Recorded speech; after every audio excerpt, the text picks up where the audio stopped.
YouTube's dead anyway, isn't it? So it doesn't matter. Just like games, it's all dead. It's all gone. Yeah. It's pointless. Yeah. Completely pointless. Like life. Exactly. Exactly like life. Nothing matters. Oh, welcome to Tanked Up. What a somber start we have. I'm Ben. I'm here with Lucy. Hello. And we're sad here voice. with sad voice. And we're here with a very stilted Aadil Kurji. Oh. Hey. Anyone viewing this over on the YouTubes will see he's about a frame per second. But the audio's fine, so listen to it through your podcast service of choice instead. That's how we make the big bucks. But you're not going to remaster it and then re-push the audio? Well, I think what I'll have to do is get you to re-record your video at a later date and then try and get some kind of editing program to put it in its place. Well, you have to try and match everything you say. Oh, no, you just have to take the video feed, just cut the square out and put something from a previous week. And then at least you'll have more than one frame a second. You just won't have any sort of coinciding of movements. Yeah, that's it. That's what we'll do. So, beers this week. We're going to talk about beers, we're going to talk about games, obviously. Lucy. Sorry. What are you drinking? I ran out of beer. I don't have any left. So I'm drinking a different kind of brew. It's a tea. Aroma. Herbally tea. What kind of tea is it? It's just normal tea. I don't know how to describe this sort of tea. I've got a monkey here. Tea. Yeah, PG. Monkey, now Lucy's just grabbing things off her desk. And now we have, monkeys here. Yeah, All sorry. your tea-related objects. Yeah, really unprepared this week. Didn't find the time to go to the bottle shop. Homework. I know. That's I fine. never did back in the day. So, That's I fine. did. It was just like 2 hours before. What are you gonna do? Yeah, that's fair. That's fair. Aadil, what are you drinking, sir? I figured I'd take a week off as well. Lies and slander. I am drinking the Padstow Brewing Company Go Mango. I've done that one. Have you? Yeah. It's a strapping 8% mango sorbet dipper. Oh yes, it was. Yeah. I don't know what made it a sorbet. I don't understand why it's a sorbet.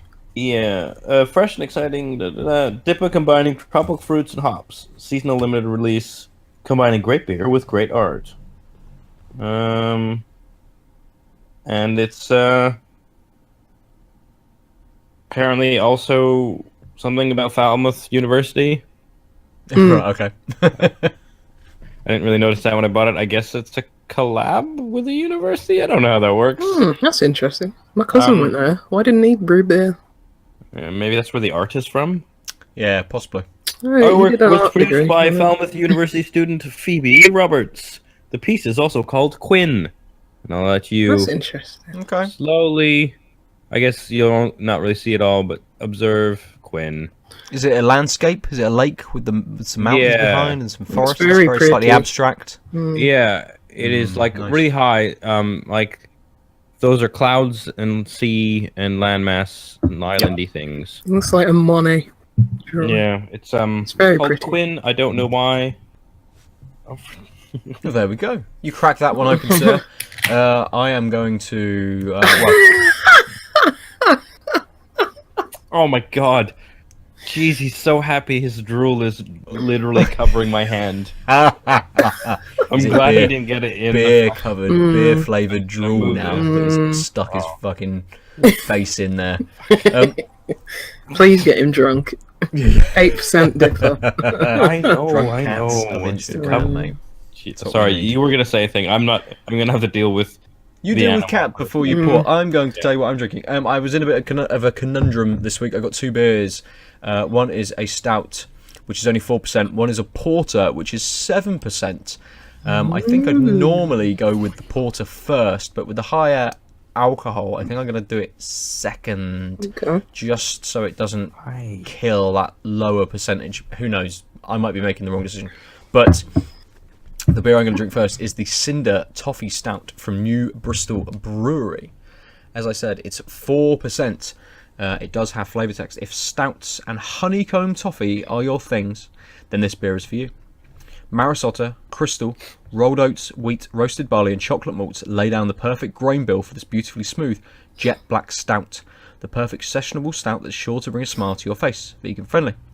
As it said, it's got Marisotta, roasted barley, chocolate malt, rolled oats, crystal and wheat. The hops are Brownling Cross and Columbus, and it's also got water, yeast and honeycomb in it. That's a lot of things going on. Yes. Ooh. Yeah. Interesting to see, as they put honeycomb in specifically, how that comes through against the beer itself. So, against that build. So. It's very hard flavour to get across. Dorian is headbutting and rubbing his face against my elbow as I'm trying to pour. He really, really wants that beer, doesn't he? Yeah, he's like, I've been teetotal for so long. Just give me some. Like this. This looks interesting. It must be mine. Yeah. It must be. It's those mangoes, man. He loves the mangoes. Is that what it is? Yeah. Cats love mangoes. Yeah. that So, needs to be the episode. It's quite Done. Wouldn't it be a cat go? Like hit cat go, hit mango. Lara cat go. If I have a mango, he has a cat go. Yes. It's quite opaque, sort of a honey-ish color, a little yellowier, quite bubbly. Oh, so I think I know why I might call it sorbet, because it has that Good lord, you are just fucking... You're not a dog. Why is there so much drool coming out of you? This is gross. This is very concerning. It's literally 2 tendrils from each of his fangs. Oh my god. Like there. He's just salivating over those mangoes. Yeah, sorry, I mean, for those of you who can't see... I mean, you guys also can't see this nonsense creature. Well, he made your video be a lot smoother, so he's doing something right. Come back a lot smoother now. Do I see it? Miracle my cat. pants. He loves it. Have you had a sip yet? Have you had a smell? No, I got distracted by the face of drool looking at me. So you were saying why it's a sorbet, yeah. Oh, because I think so. So the nose has actually got sort of a sweetness and a smoothness that reminds me of smelling like a mango drink, like a sorbet or like a frozen yogurt or something like a whipped up sort of creamy. There's a creaminess to the nose that reminds me of those things. Yeah. It does smell like a sorbet in that sense. Okay.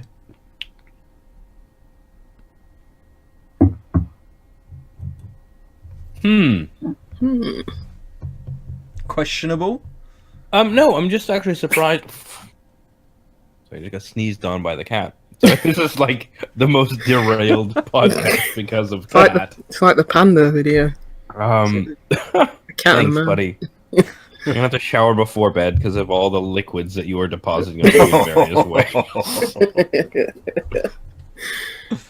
At least it's only face liquids. God, I can't remember what I was saying. Oh, I'm surprised. So it has got a lovely so it's got the tropically fruits, but actually isn't as like clearly mango as I was gonna expect. Okay. It's got a lovely light bitter finish. The hops are there. Yeah, I was gonna say there's clearly mosaic in there. I also found out that they actually say not in their ingredients, but they have a little diagram which I missed. Oh yeah. And so it says it's Simcoe mosaic and Olacana, and the oats and pale wheat, and then it looks like the yeast is a US05 New England. Which means something to somebody. Yeah. Yes. Brewers, mate. So I think it's actually really well balanced. I was expecting much more fruitiness. Yeah. And I like that it's much more built in. There is that creaminess that again, a slight sort of. It's more of like the texture. It's got a little velvetyness in it. Yeah, I mean, it just tastes. It tastes like a more tropically fruit-esque DIPA, but it doesn't really smack you in the face. Like the nose is the strongest mango part. Okay. In general, it's quite a well-balanced dip. But if you didn't say there was mango in it, I would say, oh, there's like tropical fruits, definitely. But I wouldn't be immediately like, oh yeah, like by the taste, be like, oh, this is definitely a fruity DIPA, which I quite like. I like that there's a fruit character, but it's not whack. Sure. Yeah, nice. I think I felt the same way when I had it. I really liked it, from what I can remember. What's the name of it again? It's the Padstow Brewing Go Mango. Yeah, same thoughts. Mango's not, really in your face, but yeah, more those tropical fruit flavors. Yeah, I really enjoyed it and couldn't taste like the alcohol on it. That's I was just about to say that, like, fuck you, me, I couldn't tell it was 8%. No.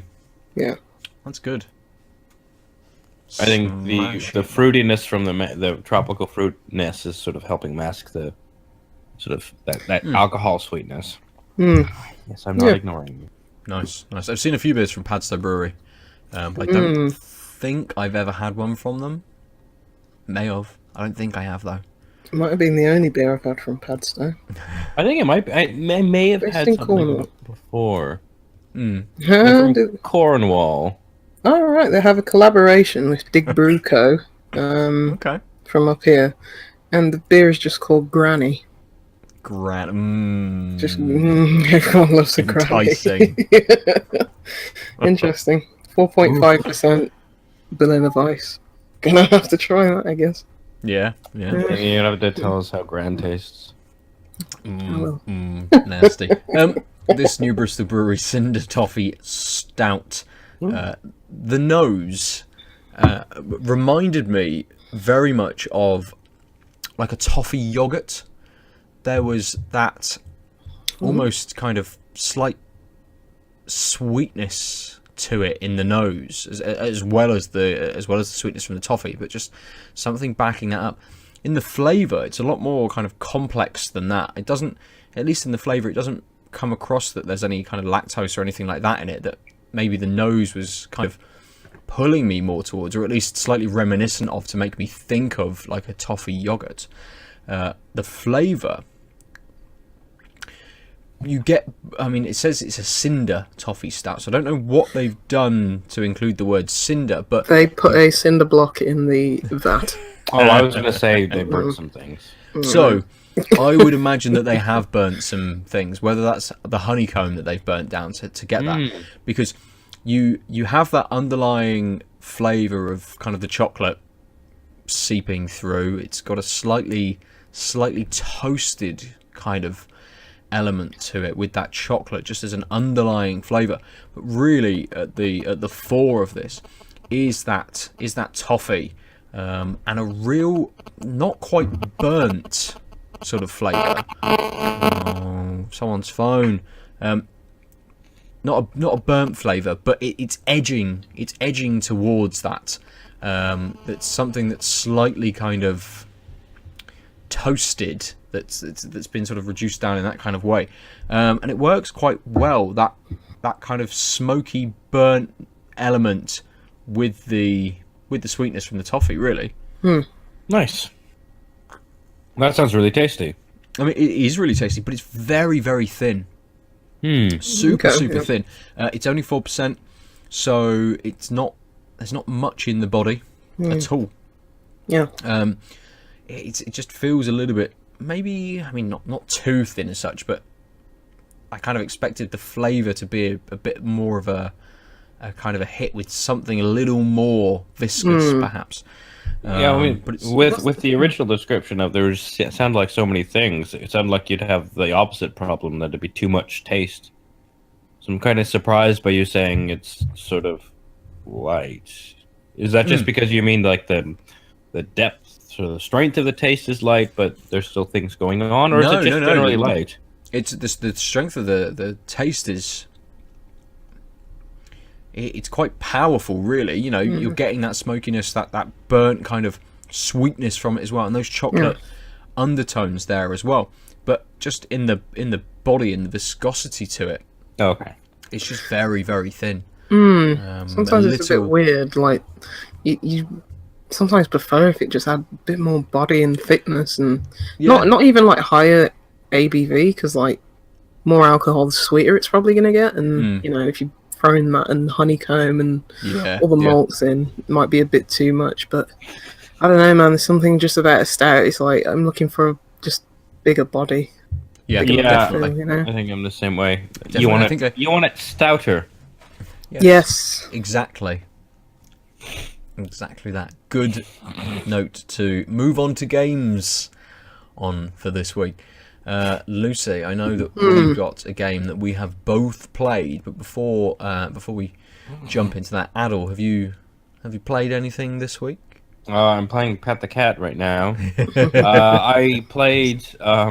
Oh shit! My dissertation might be due functionally in 20 days. Game, and so it was a lot of writing after a week of like essay feedback and stuff for undergrads. And now I was tempted to play a game today, but I really want to actually continue this aggressive. When I thought so I got an extension. I have a couple more months, but I want to try and get it all sort of an actual cohesive draft by the end of the month, as if I had that deadline. So I think it'll be good plan. Another couple weeks before I really have many games to play, although I need to give myself breaks. And now that as soon as I find a house, then I can stop worrying about that and probably pick up a controller or a mouse or something. But surprise, surprise, I've played not even a level of one of the puzzle games that I have currently on my phone. Which ones have you got? Oh, ELO. Oh yeah. See, what do I have on my phone currently? In the little games folder, I have the Steam app. Oh yeah, Android.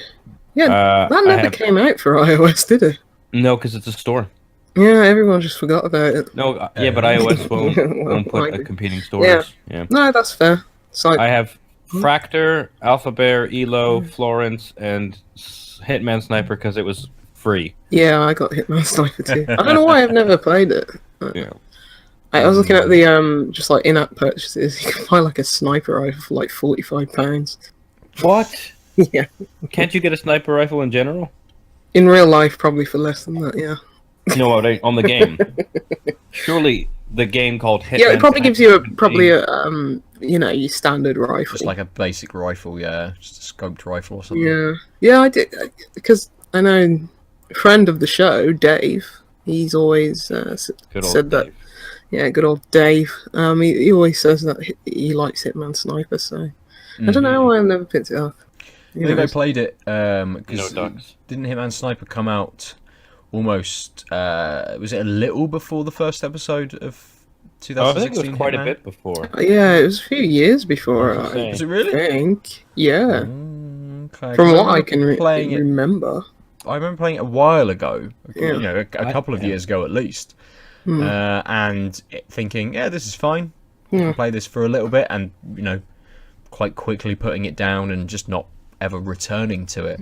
I remember liking the free demo version first level, and then being like, I'm not gonna pay money for this. I need to play the actual mode in the new Hitman game, where it's just the sniper mode. Oh, cool! Is it like you're at a carnival and you're trying to hit some ducks?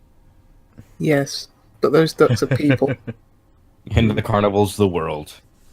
Yeah, because I think it was like a pre-order bonus or something. Like if you pre-ordered, but I wasn't going to pre-order like 6 months in advance or whatever. Yeah. Even though, that's another topic for another day. I did end up pre-ordering it when the reviews came out because I wanted to play it on the Friday rather than the Monday. So these things do work. These incentives do work. They do occasionally. It's good. It's a good cat wave there as well. Yeah. Yes. Such a tolerant cat. Longsword sniper rifle is £28.99. Wait, is that a sword and a rifle at the I same don't know time? what it is. Merry Maker, that's a Christmas one, £11.99. Yeah, I'd say the average price is probably like £16. That's insane. Yeah, Well, that's absurd. If you like the game, No. if you like the game, I don't. Fuck, I need to get a job. I don't have. I couldn't even fathom this much disposable income right now. I'm already worried about. Fuck, I'm not going to get my deposit back in this flat before I need deposit for the next one. yeah, I'm starting to pare back some of the expenses now that I'm going to be unemployed in a month. Happy days. It is genuinely happy days because I can't wait. So don't anyone feel sorry for me. I can't wait. We won't. Don't worry. You can just sit on Discord with me all day. Yeah. Oh Just god, sit there yeah. fucking Yeah. drawing Like, and shit. Once I hand Ben, in the stop working. dissertation. Talk to me. Yeah. Once I hand in the dissertation, Yes. if I don't get much teaching, I'll have nothing to do but play games. We should just tell Ben to go on like a little mini holiday. Like Yeah. a two-week break. Yeah, and by holiday we mean you'll still be in the garage, but Just sit here. We'll just go around we'll the play world. multiplayer games. We'll drinking, fucking we'll stream Left 4 Dead 1. You know. Maybe. I mean, you could easily play that on your phone by now. I'm guessing. More as far than as, likely, yeah, probably. processing power is concerned. Obviously, Yeah. wouldn't be ideal. Should we talk about games that we have played? I tried, but I haven't really played a game. Exactly. You both Lucy, played a game. You and I have played the same game. Which I think we Yes. should start or kick off with. Because it's from Deconstructeam, who we've spoken about before. What was the last game we talked about? Yes. Mm. And they've released two more after that. So all in all, this year they released the Red Strings Club, which was their fully fledged paid game. And they've just done three little small free games on itch.io. This one was for the Ludum Dare game jam. Ah, okay. Yeah. What's that? It's a game jam. Yes. It's one of the bigger ones. Okay. I don't know why it's called Ludum Dare. I think they get like, is it 72 hours or something to make a game, and there's usually like a topic. Okay. I don't know, tablecloths or something like that. And they have to, they're just. It's really cool, like way to get like so many like different creatives and all in the same space and collaborate with one another. And I think they have like game jams on like trains as well. Like, Nice. That's cool. It'd be a cool community to be a part of if I had any skill or talent. Yes. So the new game is called Eternal Home Floristry. Which I had to ask you what it was. When you say it out loud, it sounds. I know. It's an odd. It's an odd. Doesn't sound like a real thing. No, it doesn't. It sounds like three words just thrown together. Exactly that. But it is about floristry. Oh, so it's a sequel to Firewatch. Almost. It's much more in the style of Red Strings Club than it is of Behind Every Great One. I can't remember what the game in between those. I can't remember what it's called. No. But just fine. follow Deconstructeam on itch.io and you'll find it. Yes. But they seem to have. I mean, this is super short. I think it's even it's even shorter than Behind Every Great One, isn't it? Yeah, as you say, it's like 20 minutes. 15, 20 minutes. And essentially, there is there's a narrative behind it. You are a hitman. Something has gone wrong, and you find yourself hiding out with a florist in the back room of his floristry shop. Yeah. But he kind of then wants to train you to do floristry when floristry after you've done the couple of bouquets that you can do will no longer exist because they're the last flowers. Yeah, and what I like about Deconstructeam is like they can just build like this whole, lore universe narrative in such a short space of time. So what you glean from the dialogue between the two characters is that this, obviously set somewhere in the future, possibly under some regime, cyberpunk, well, pre-cyberpunk. Basically, the world's going to end, kind of place, and you can just see that it's like, it's like, what's that film? I'm trying to think of a film. But basically, there's no flowers left. It's like, anything that we take for granted in 21st century may not be around in several years, and obviously you can pass whatever you want like from that, like global warming or this and that. It's like it leaves enough to individual interpretation. But just the way they create like universes in like the space of 5 minutes or like 10 lines of dialogue, it's pretty impressive. It is each of those interactions is actually very short, very small, before you then get into the very light idea of creating like a bouquet from this limited set of flowers. And as you say, they're very good at having that narrative and building that world, so you instantly glean what the situation is. And it doesn't almost, the story is that there's obviously crime families, you're a hitman, you're hiding out, and then they're like, do some floristry. Why not? Yeah. Like two very different kind of worlds that they bring together, but actually that are kind of, just through that very short dialogue, are actually knitted together quite well. Yeah, and the way they make just mundane actions, like it was like cocktail making in Red Strings Club, doing housework in Behind Every Great One, the way they gamify it and make it actually interesting, just something that you wouldn't think is like, you're actually building a game mechanic around this, like actually looking at the flowers in this very small bed and plucking them out of the ground, which is very satisfying, and arranging them like a florist would.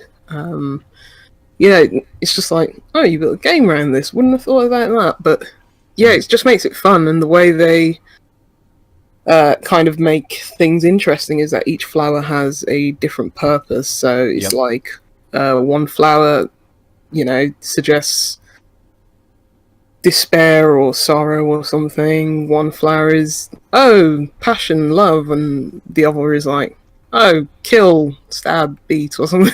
There's like a poisonous flower as well, isn't there? Yeah. So it's basically you're either bringing goodwill or badwill to whoever the recipient of this bouquet is, and you have to pick 3 flowers, and depending on those 3, the florist will suggest a name for it and suggest, this is going to be good, this is going to be bad. And the actual flower arrangement is like, if you're artistic, I'm sure, Ben, you might have spent more time than me. No, mate, I just did the bare minimum, basically. Chucked them in the pot and did it. Well, I made them slightly pretty and symmetrical. But it's very simple mechanically, but it's therapeutic. I mean, it is very much, and it's therapeutic, but therapeutic in a way that you want to explore a little bit more, perhaps. Like, you can sit there and you can have this 20-minute experience, and you send a bouquet of flowers off to the first group of people, and something will happen. And I don't know, because I've only played it once, but if you pick a different bunch of flowers, I imagine something and put them different together, something different may happen. And there's a few other characters that kind of appear and have interactions with, which you then deal with sending them flowers and things like that. So those interactions would be interesting as well, to kind of go back and see. It's not just kind of, it's not therapeutic in the way that something a bit more like, not abstract, but something like Abzu, where you can kind of just float in the sea and look at fish. I Not really really like do. Padstow. Oh yeah, very you mean much. like you could sort of zone out completely. Yeah, Yeah. yeah. It's you- more you- like you a kind of- mindfulness type therapeutic. It sounds like. Yes, yeah, Where it's definitely. just focusing on a specific task that you Mhm. ground yourself in. Yeah, completely. And Which- I think which- just as a little experience, because I played it, I just stopped working, played it for 20 minutes, and went back to work again. And it's quite it's a very nice break to have this quite rounded but experience, but one that's very simple and didn't pressure me, didn't push me.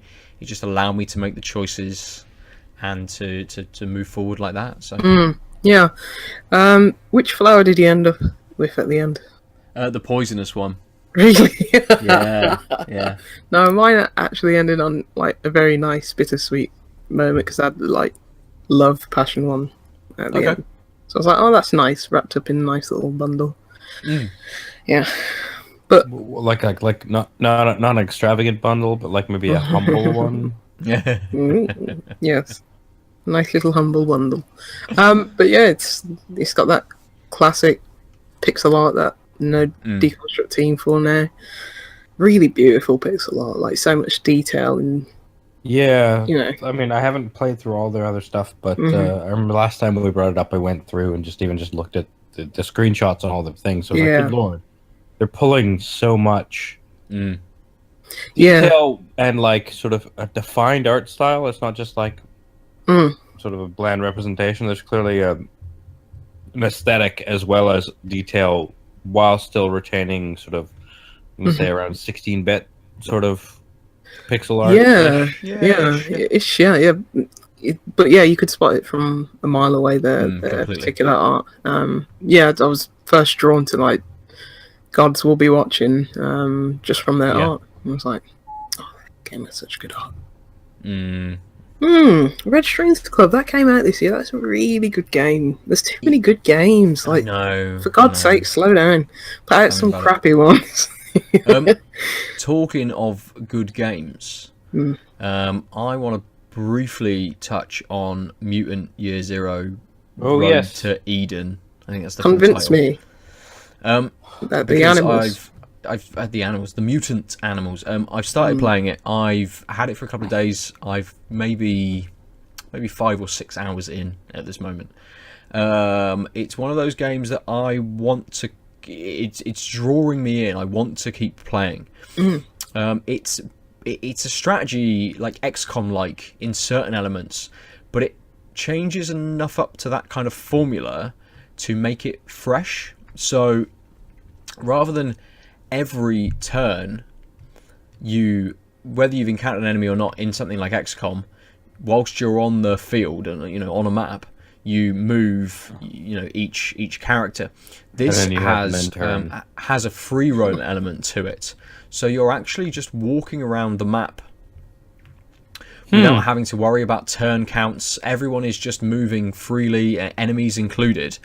The turn-based element only happens when you get into combat. Right.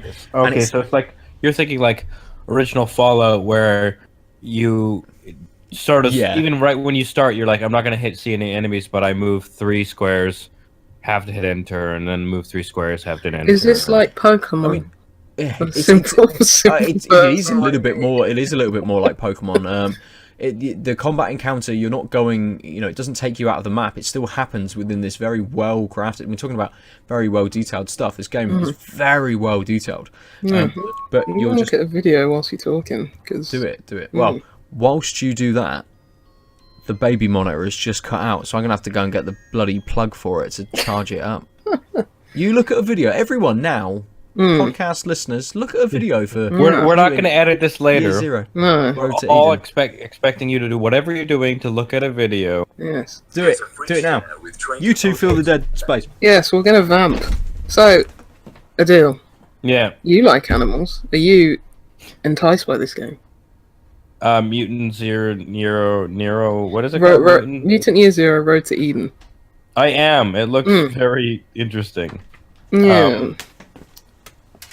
I'm looking at some footage now.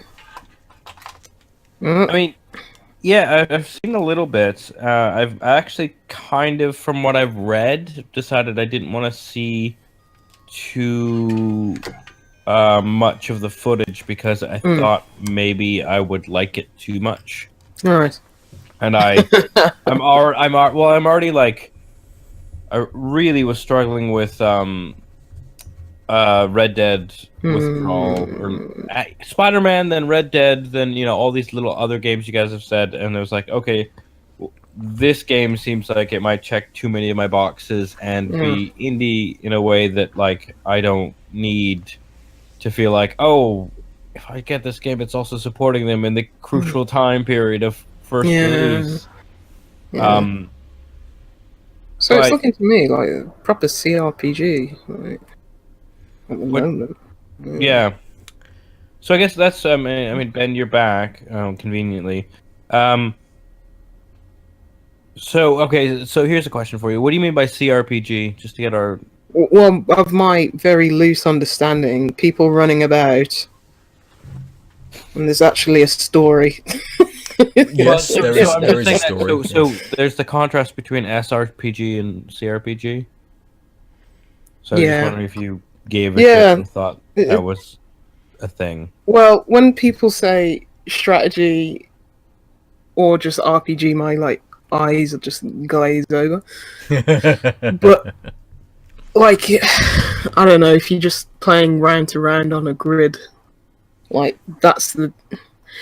I don't care about those games like at all, mostly. But like things that like actually have a story and you're going through the world, there's slight, I wouldn't say regret, but just like, oh, I wish I was into those games because they look cool. But so I mean, CRPG usually just means computer RPG, because back in the day, like with Baldur's Gate and stuff, that was stuff like a way that. to differentiate Baldur's Gate from D&D kind of thing, right? But obviously RPG is a huge category now, and so like most RPGs are now action oriented. Even Skyrim, I would say, is an ARPG in that sense. And so it seems, from what I understand, this is like an sort of a modern take on a strategy role-playing game, where strategy usually means turn-based.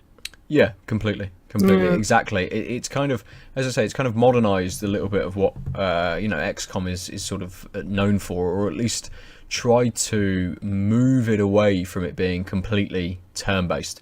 And I think so far that's actually allowed a little bit more freedom in what I'm able to kind of do as I'm playing. It allows for me to get into better positions without having kind of engaged targets. It allows me to miss encounters completely if I think they're too high level. Yeah, I was gonna ask. So there's no random encounters. Like you can see, you can move around the map, every enemy. Yeah, completely. As long as you're like not in there, not spotted by them, or do you have to like?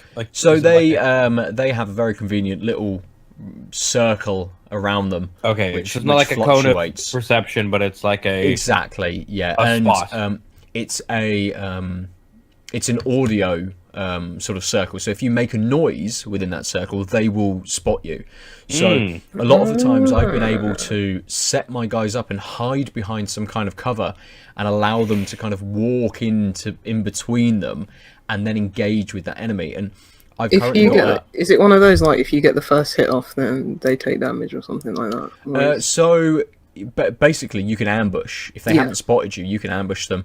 Every character then gets a shot off before the enemy gets to go. And all of my characters currently have silenced weapons as well. Of course, because that's what you do. Yes. But I mean, the option's there, and I'd say that it's that stealth element is pushed a little bit, because suddenly if you make a big noise, so one of the characters starts off with a shotgun.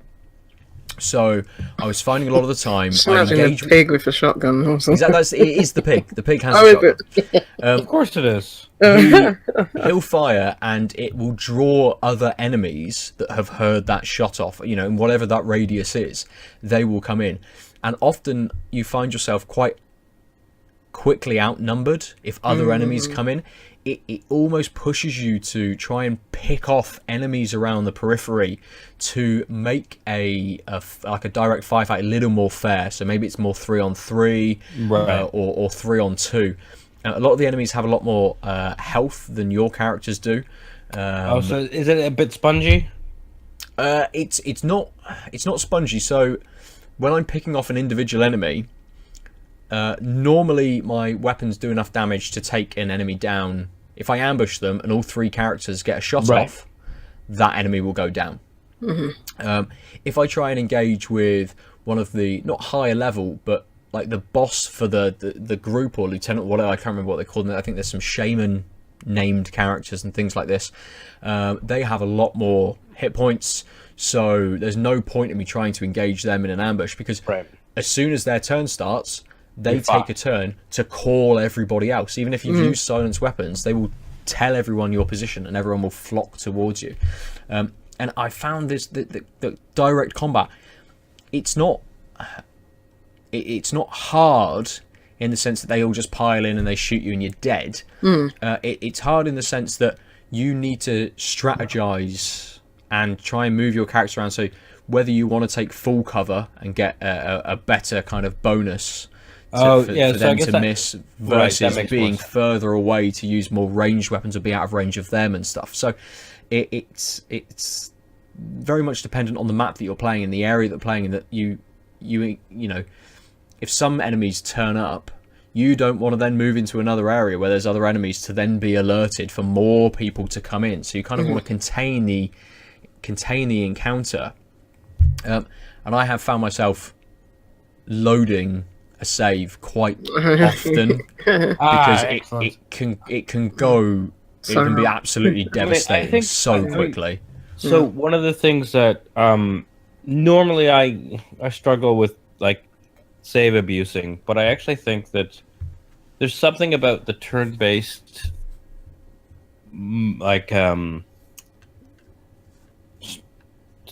paradigm that seems to, like, because it's so strategy based and like you're trying to think your way through, and because of that, like, in order to, if you wanted to brute force it, it would just suck. It would be too much stuff. Completely. It's not like you can just be save state, like, not in the same way where, like, I remember the first time I played Max Payne 1, and once I got into that office tower near the end, I was just couldn't figure out how to make things work. This was before I realized that the dodge dives didn't use your dodge meter, your bullet time. Yeah. Which changed the game for me. I went through the entire game not realizing that I could access a version of bullet time that meant I had to slightly move my mouse a little more, and I'd be okay without using my bullet time meter. But for that, I did some save game abuse, I will admit. And that felt very much like, okay, I got a lucky run on this room. I hit save. I won't have to worry about this room anymore. I'm kind of cheating in a way. Well, I've been doing that. Yeah, but I think with SRPGs, I think maybe I'm just biased because I think the strategy is more apparent. That, like, to beat the room in that sense, you have to do the thinking. Yeah. Versus sort of get a couple lucky shots off, and so to me, it's kind of like you got through it. Maybe it's okay, and maybe that's just my bias towards thinking it's, like, tougher to do this type of thinking. I mean, versus maybe because you have no control over the shot, essentially. Yeah, because it's a dice roll. Because exactly. So it's like XCOM in that way. It is like XCOM. Yeah, it will kick up and it will be very sort of proportionate. And actually, it's a lot more clear than say XCOM is, because you, at least in this, really it just stacks up in 25 percentages. So it's 25, 50, or 75, or 100. They're the ones I've seen so far. Those are that's a really, like, brute force version of percentages. But I mean, it is, and I don't know how finessed that will get.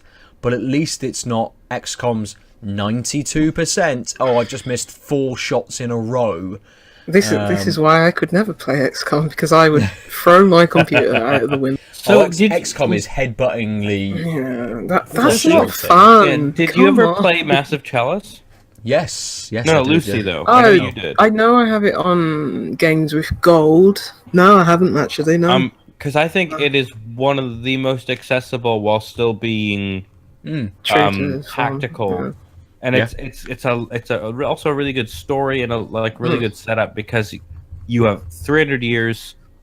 Your people are gonna age. They're gonna die. You can't just get your optimal team. It's got enough changes to the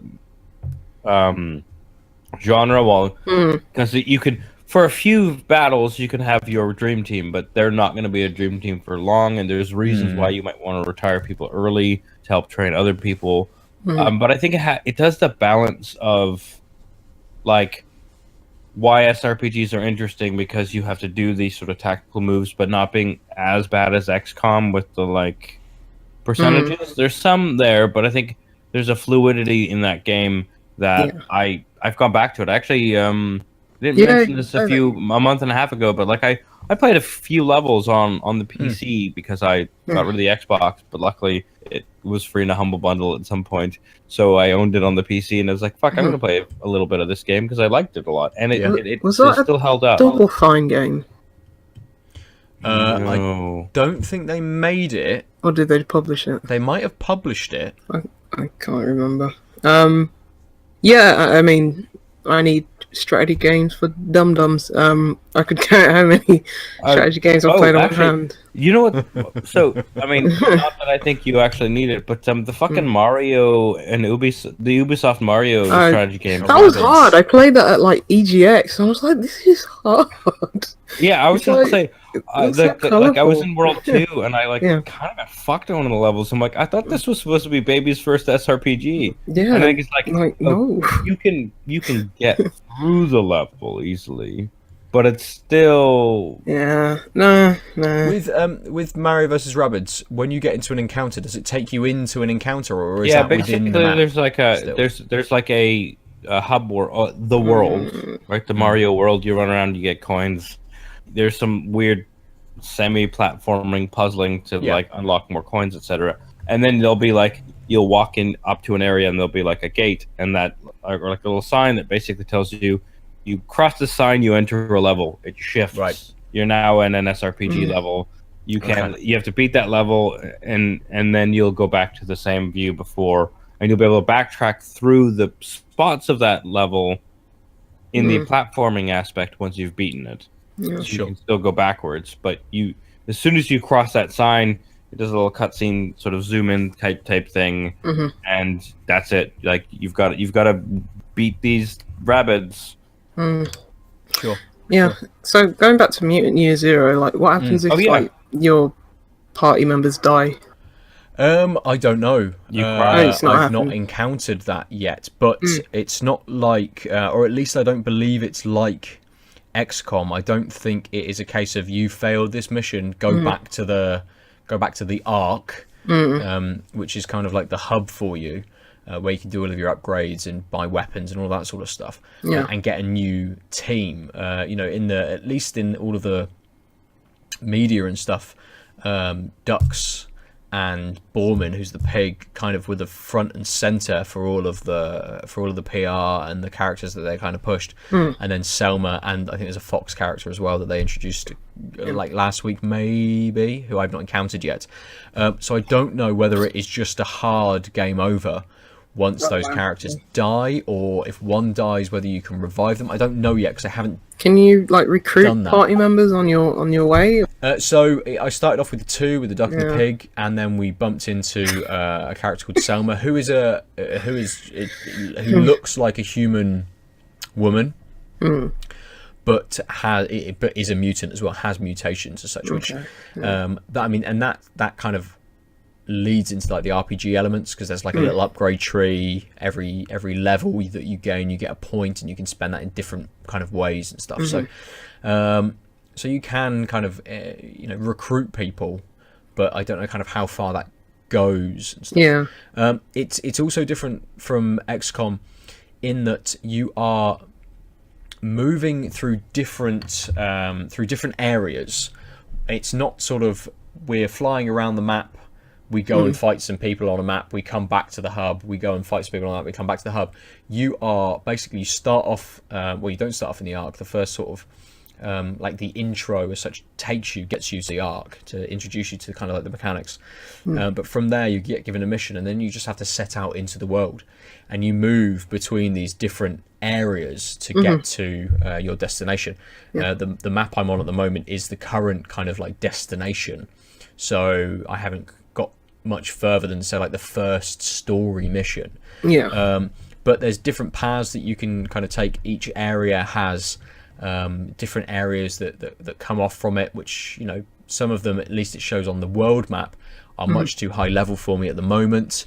There's been, you know, like almost optional areas that I've been able to go in, which I hadn't had to do, which I went in and cleared enemies out, you know, got a load of level up, got some gear, got some scrap to be able to upgrade things with, and then went back on to kind of like the mission path. So it feels nice and open and a lot freer than something like XCOM. And has those like RPG elements, has that narrative element, that quite a strong narrative element, which is pushing you to kind of do what you're doing through it. Sounds like an interesting one. Like, just looking at it, like oh, you know, post-apocalypse has been done to death, but it's like gave me like Last of Us vibes. Oh, completely, it definitely, and some of the music has kind of given that. Definitely, the aesthetic has shown that off as well. Everything is very dark, and overgrown. And this, I don't know what year it's set in. I mean, it's based on 2019. It's based on a tabletop RPG of the same name, and I don't know what year that's been set in, but it gives you quite nice nods to that. And I think moving through those areas and that kind of free roaming element is much more like a tabletop RPG than something like XCOM. You know, they seem to have merged those two ideas very well. So it's kind of a halfway point between something like Baldur's Gate and XCOM, really, where they've taken kind of like the elements they wanted from each and incorporated them together. I was just going to say, is all the combat like mainly weapons shooting? Yeah, it's all shooting. Yeah, at the moment I've not seen any melee apart from the enemies. Some of the enemies, you know, have axes and stuff like that, and will come up and are like melee combat. But at least my characters charge people. So there is an ability that you can upgrade for the pig, where you can charge into people, and I think not this from game back, knows what perhaps. It's doing. There's abilities. I mean, one of the abilities for Selma, like the female character, is to like root someone in place for a turn or two, so you can basically just stop them from moving, which is super useful.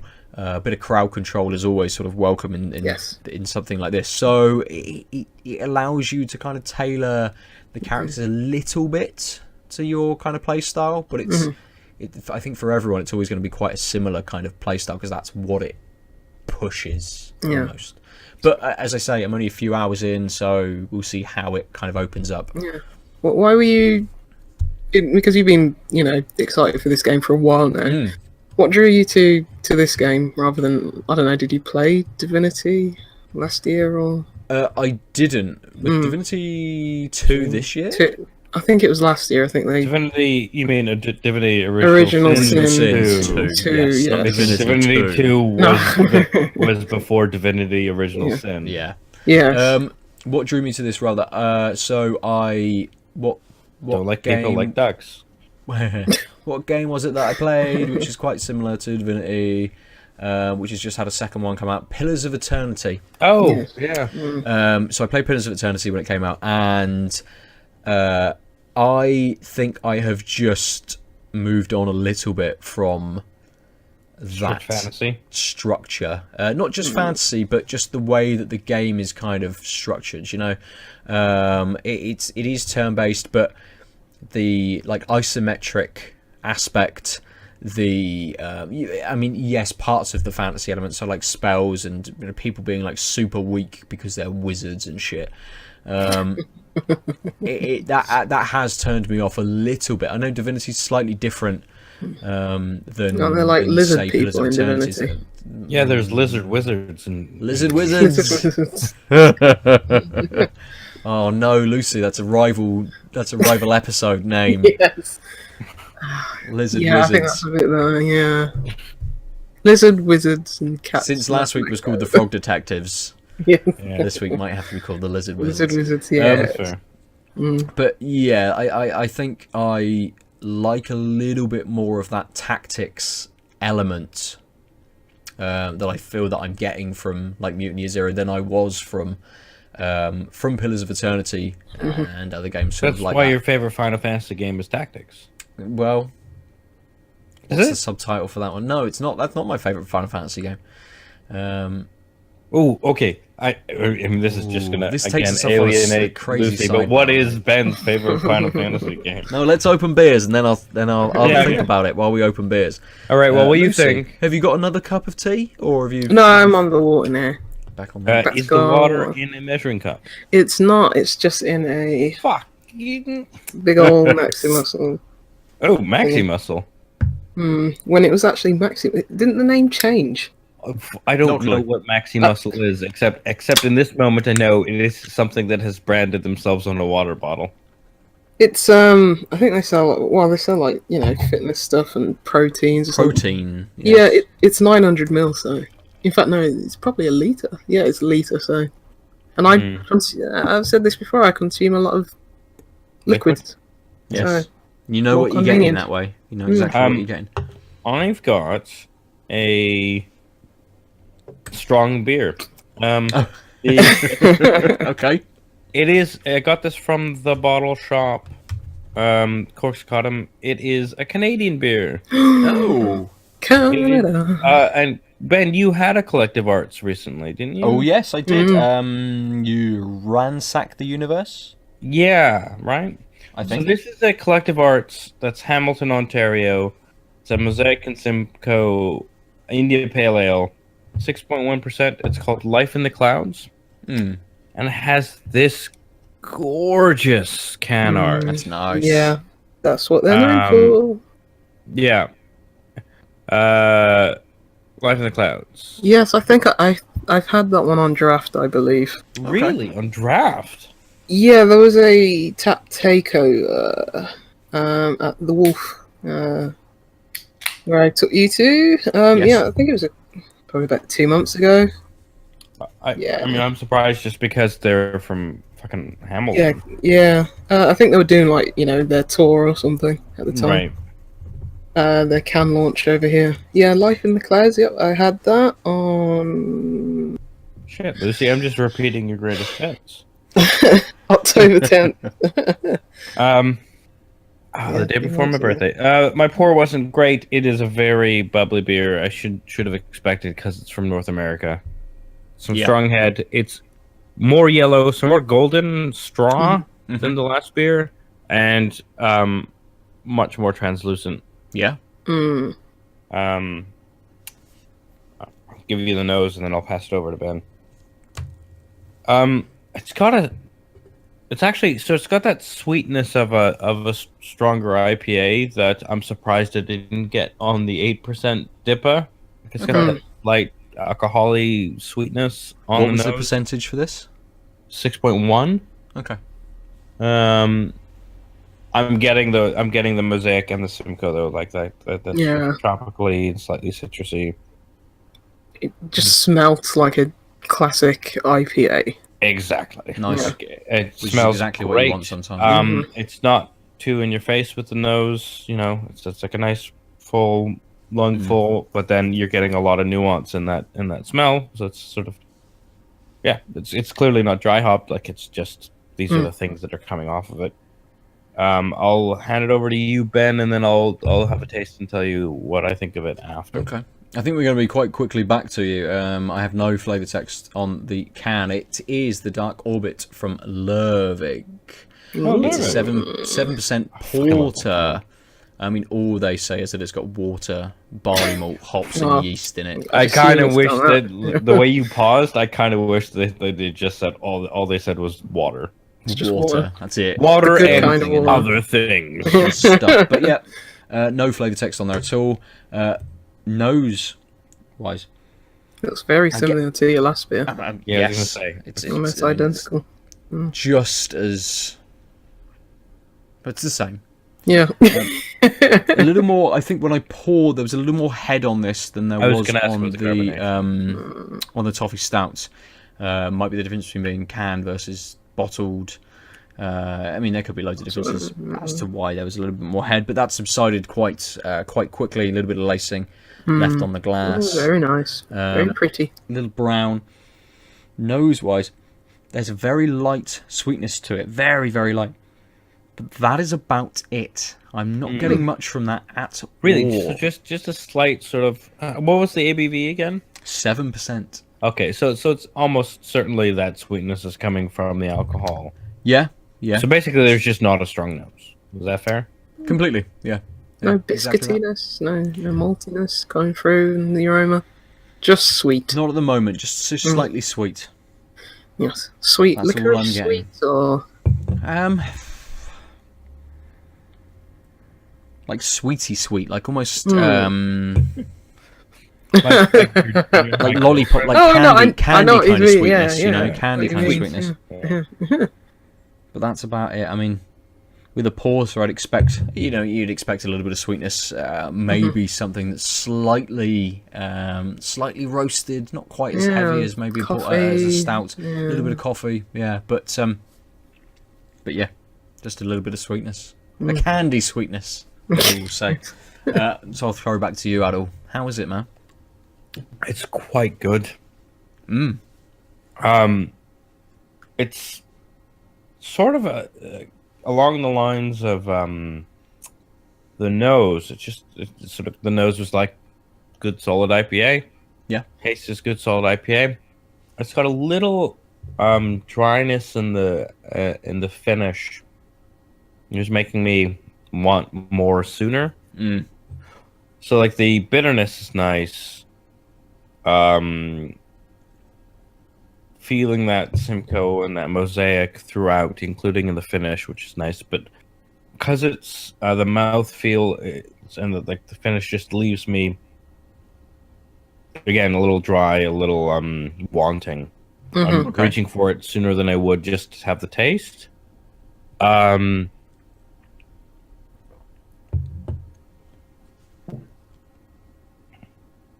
Yeah, it's just a really good, solid IPA. The mosaic comes through, but again, not in your face. So there's a bit of tropical going on. Bit of pine, I want to say, on the undertone, which sort of lasts into the finish, but fades before the sort of more standard mosaic-y bitterness with the sweetness. Yeah, I guess my big concern on this would just be that it just leaves me a little dry in the mouth, so I want to reach for it before I want more taste. I just feel There's nothing wrong with that. yeah, as I said, the only thing I can sort of say, like, only negative is just that. Yeah. it just makes me reach for it before I want more taste. Like, I want to quench that lack in my mouth before I want to replenish the taste. Yeah, I gave it a 4 on Untapped, 4 out of 5. I could drink it like all day long. It's like there's nothing gimmicky about it. It's just a pure and simple IPA. Yeah, I was say it's like a good quintessential IPA. Yeah, it does all the IPA things really well.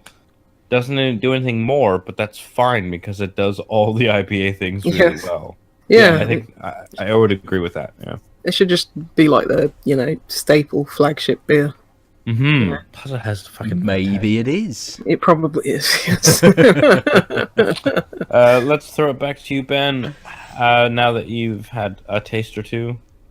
Lucy, have you had this beer before? The Lervig Dark Orbit? The name doesn't ring a bell. No. It's interesting that you said licorice. Because I'm getting a lot of licorice on this. I'm just psychic. It starts off almost. I mean, it's a lot more viscous than the Cinder Toffee Stout. Okay. It's kind of this nice, thick, almost kind of a little not not syrupy, like it hasn't got a syrupy sweetness, but a little syrupy in its consistency. And it leads into this quite dank, piney kind of flavour, which again kind of peters into this like licorice. I'm not a big fan of licorice. No, I mean, it's fine, but this kind of it doesn't quite have that like face scrunching kind of that licorice, a licorice sweet sort of has. It's the first word that came to my mind when I first tasted this was muddy almost, and it kind of feels like that. It's licorice, but it's muddied. It's kind of pulled back a little bit. Yes. It's not. I mean, not bland, but I don't know whether it's that dank, kind of piney element that pulls that back very slightly. But that sweetness I was getting, almost like tastes like a black IPA almost.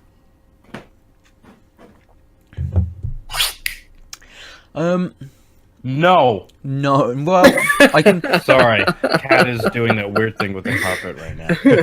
I thought you were just preempting what I was going to say. No, I think this does enough that it's not quite a black IPA, that it is a porter, but it is kind of very on the edge of being a porter, definitely. Yeah. It's that kind of. That licorice sticks around as well. It's wet enough that I'm not kind of reaching for it to quench my thirst. I'm not really reaching for it to have another sip. Even though it's a nice beer. It's definitely one that I will sit here and sup. I'm not going to go back and be like, yep, I want to have another taste of this. It's one that in, I don't know, 2 minutes, 3 minutes time, I'll have another sip of. I'm not taking big glugs of it either. You have a little sip versus a big glug, and you're still getting that flavour. It's quite a strong flavour too. Yeah, I was about to say, is the reason not for going back to it because you are getting such a hit of flavour and that's satiating enough. Okay. In terms of the viscosity, like, I'm sure we've had this conversation before, like porter versus stout. Yes, yeah. Like, this one, as he said, is more viscous than the last. Yep. Do you think that's something to do with the alcohol content, or just the way they've styled this beer to have a heavier body? I mean, I would say yes. I think there is, or at least in my experience, there is definitely a correlation between with certain styles with a higher alcohol percentage and a thicker body. Yeah, it's weird because I've definitely had like porters that are like, around that 6-7%, not going into like Imperial stout strength. Like, sure, a lot of porters are lower, but like 6-7%, let's say, that have had a very thin body. Yeah, and that seemed to be, I don't know, a bit more with the style. When I think porter, I think light stout, like stout light. Yeah, completely. Yeah, so. Wondering. Yeah, it's interesting that these two have almost switched the expected kind of viscosity. But it's almost, I mean, it is edging, this Lervig is edging on sort of is syrupy almost, but that licorice kind of pulls it a little bit away from thinking that it's a bit syrupy. A lot of syrups are quite sort of sweet, so this just pulls it away from my mind instantly being like, oh, it's like it's very thick, it's very syrupy, So, I mean, as I said, I'm reaching for it, but less frequently than I was the Cinder Toffee Stout, and that's not just down to sort of a dryness difference between. That's why I'm reaching for this one more often. Yeah, exactly. That's fair. Like sometimes you just. Doesn't mean you dislike something. It's just I'm satisfied. I don't exactly that. I don't dislike this at all. But I am satisfied from the flavour and that just sitting on my palate for several minutes before I reach for it again. Yeah, I mean the inverse. Sometimes I find a beer that I hate and I just drink it quickly because I just don't want to taste it anymore. Sure. It's like I don't want to waste you. I don't want to pull you down the sink. But I'm gonna drink you anyway and just do it. Gulp. Gotta be Bye done. bye. On to the next one. Nice. Should we move on to the next game? Unless you've got any further thoughts on your You beer, have Aadil? another game. No, Oh I my mean, I God. think, I think both Luce and I's sentiments are pretty accurate. It's just a quintessentially solid IPA. Sorry, the cat is yelling. Yeah, I'm not sure if it's Evelyn or the cat. The two are interchangeable. Oh dear. Right, just a sound. She's well out. Yeah, Yeah. If you hear anything, it's just Dorian yelling. Which I suspect if I put him back in my lap, he would just want more attention, etc. But he left, and more now drool. he's yelling. Well, I'm glad it's Dorian and people don't think I'm ignoring my child. Yeah, to be clear, I'm just ignoring my dependent, but it's Yes. fine. No, I think yeah. Let's talk about another game. Okay. I've got actually, can I just ask you? Yes, of You've course. only played a few hours, but if people are a fan of, don't you fucking dare stop it! I literally left while you were talking about your beer and trimmed Chaos. his toenails so that he at least, like, if he thought he didn't like where his scratching post was moved, I literally quickly trimmed his front paws. That was quick. That's expert. How quick you did. I didn't even turn the lights on. Did not fuck up as quick. I've had cats for a while. Anyway, yes. So, if someone's a fan of SRPGs, is this something that you think, based on your hours, this would be a solid endeavor? Yeah, definitely. I think I'm going to need to play the entire game, see how it develops, and kind of what else it gives me past these first few few hours. If it doesn't develop much more than it currently has, then it would be one that I'd think actually maybe hold fire until it's at a cheaper price. But if it keeps progressing kind of as it has done in the first 5 hours, if the next 5 hours progress just as much and it kind of leads into slightly more strategic encounters, and I've got more characters coming in and there's more options, more tactics and stuff, then definitely this is gearing up to be a very it would be very high on my list. I don't think by the time we do our game of the year show I'm going to have played enough to be able to kind of include it. So can I ask, did you ever play Into the Breach? Did you ever pick that up? I want to pick that up. I mean, because I've heard such good things about it, but it just doesn't seem. So I just say that because it's such a good SRPG. It has a lovely sort of time travel-y mechanic that gives you some longevity on one of your pilots, but not all of them. It's just got a really good, and it's really like. So one of the things I liked about the Mario game was because it was so like level based, you could just sort of. Dead air. Sorry, the cat stopped making noise. I don't know where he is. That's the problem. You want him to make noise. No, I figure out why he's clawing at the carpet. He just shat. Oh no! Into the Breach is good. I'll be back in a couple minutes. Yes. Yeah, I do want to try it Into the Breach. I'm hoping it goes. What is wrong with you? I just want to listen to this now. It's like a radio play going on in the back. That's it, yeah. And between him and his cat. I was waiting for a Switch sale for Into the Breach to go down. 'Cause I heard nothing but amazing things about it, and I played Bad North to try and gear myself up to playing a proper Big Daddy RPG strategy game, but haven't taken the plunge yet. That's fair.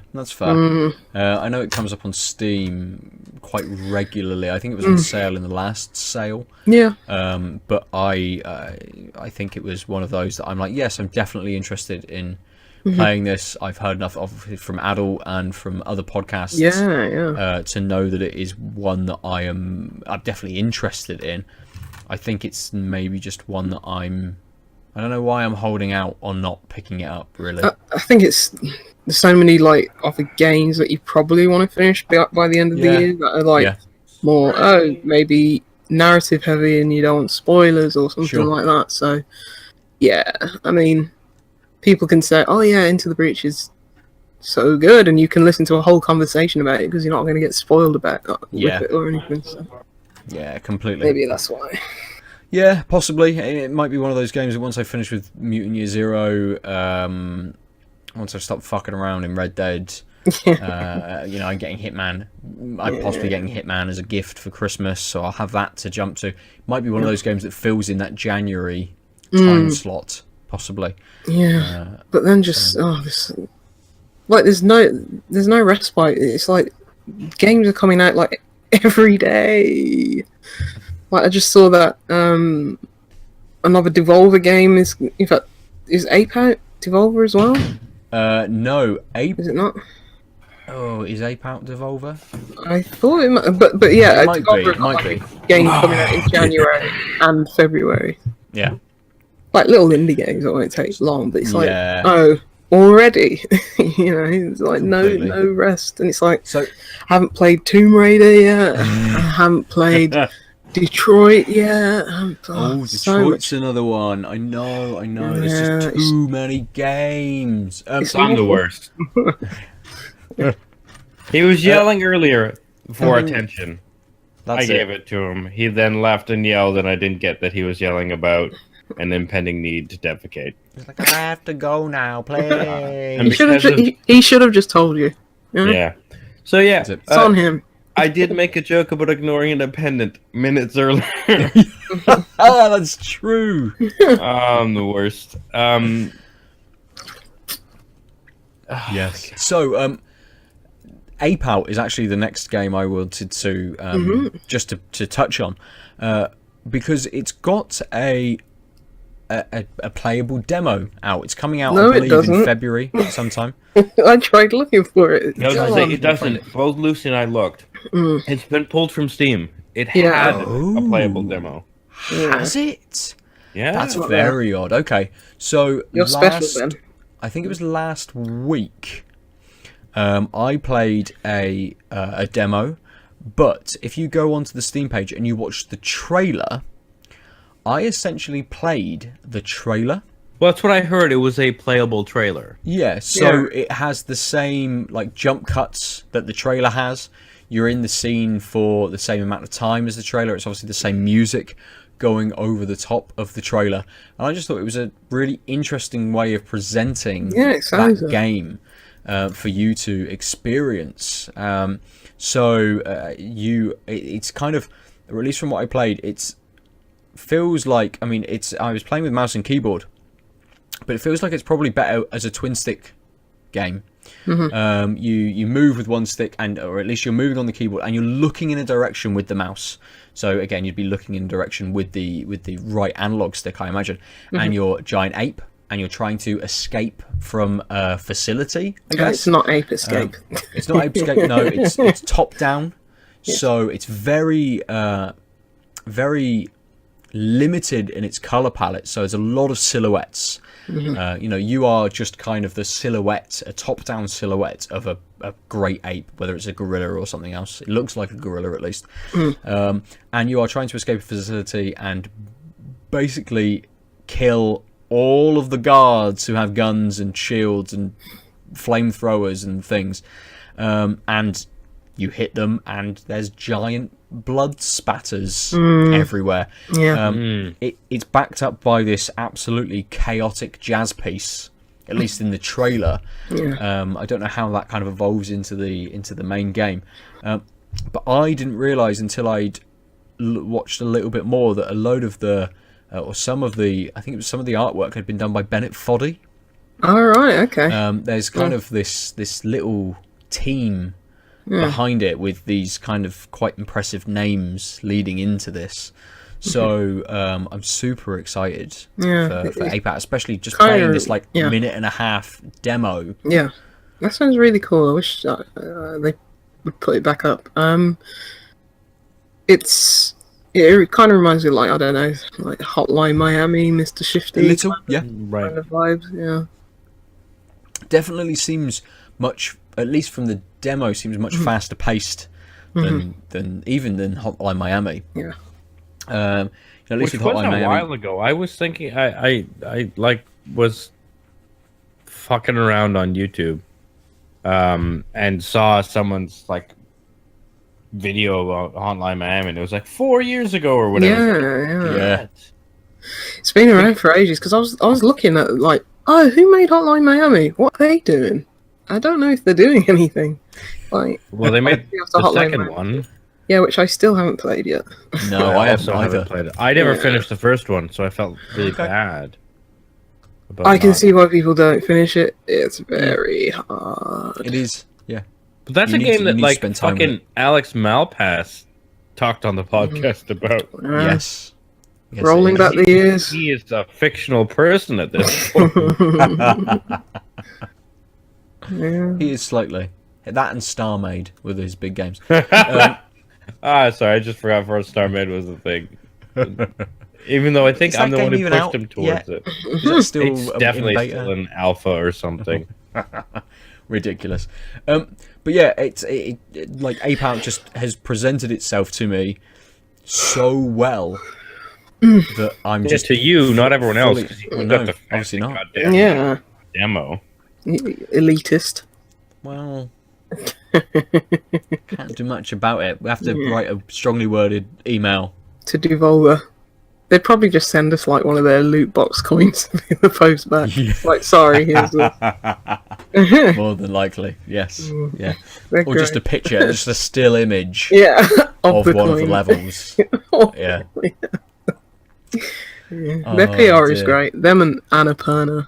It's like Oh, you fuck should yeah. you should just log on to Twitter just to see what they're posting, because those people should be, whoever's managing that their social feeds should just be given all the money in the world. They probably paid the big bucks. They should be. I don't think Very they are, good. because I don't think No, Annapurna is not. successful, but they're not like big buck successful. No, definitely not. I mean, Annapurna probably is going to be featuring as a publisher in our Game of the Year chat, I would imagine, Yes. for a couple Yeah, of we're going games. to talk about one game of the year.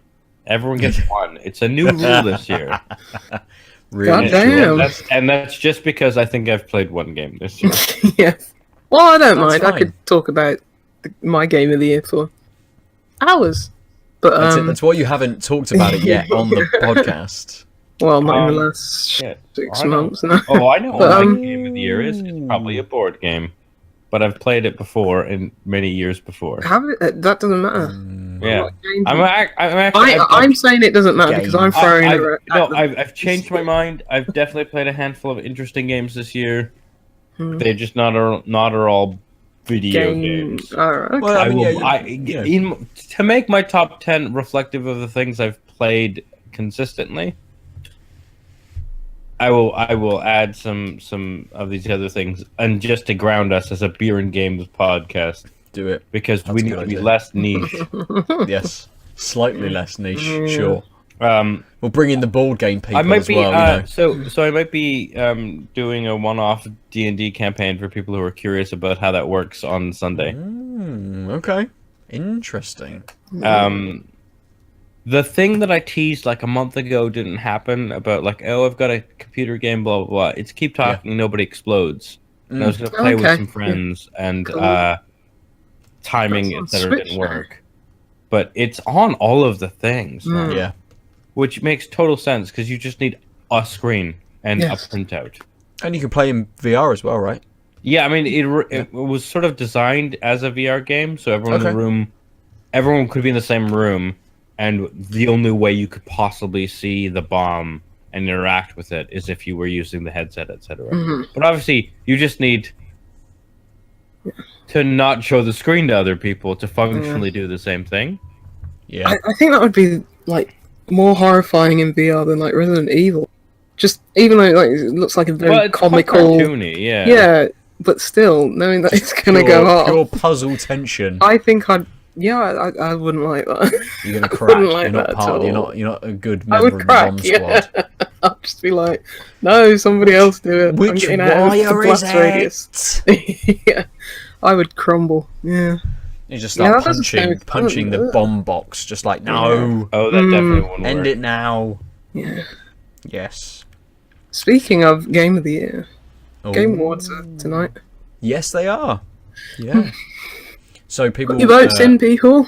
I was going to say, people listening, when this goes up, Game Awards would have happened. Yes. So we will know what at least the Game Awards, top God of picks War's- were for God their of War's categories. winning the overall. I think we all know that. Well, It's going to win Game of the Year. I How could think it not? I think it's either Red Dead or God of War. I at the don't even moment, think Red Dead's in contention. Do you not reckon? Because that game is very polarizing. Sure. Yes, it is. Amongst It critics, is, yeah. definitely. Mm. Oh, the public vote is like weighted for like, I think it's like 5% or some crap like that, so that doesn't really matter. It's mainly the critics, and the critics are going to vote for God of War. Rightly so. It's a very, very, very, very, very. It is a fantastic sublime. game. Yeah. Yeah. Yeah, I'm starting to collate my list, and I'm checking off the ones. Okay, by saying okay, and no, Ben's going to talk about that one, so I can leave that off my list. So it's not regaling. I'm going to have It should be to. reflective, mate. No. Because we can have a discussion No, around it then. Yes, but it'll be easier for me. Because it's like, oh, I don't feel bad that this game's not going to get talked about. Sure. But it would probably hover, I don't know, maybe 6th or 7th place. But now I can just drop those off immediately. And like, Ben, that's fair. So, thank like, you. you know, you've got your solid top 5, which Mm-hmm. you know might be similar to my top 5, and keep it as that. But maybe feature Yeah. other games. Yeah, that's fair. That's fair. And Because- you've probably played a lot more games than I have this year. You do every year. yeah, like I was just going through the list, and there's literally every game that I've played out of this year could be on there, and that's annoying. Every game? Almost every game.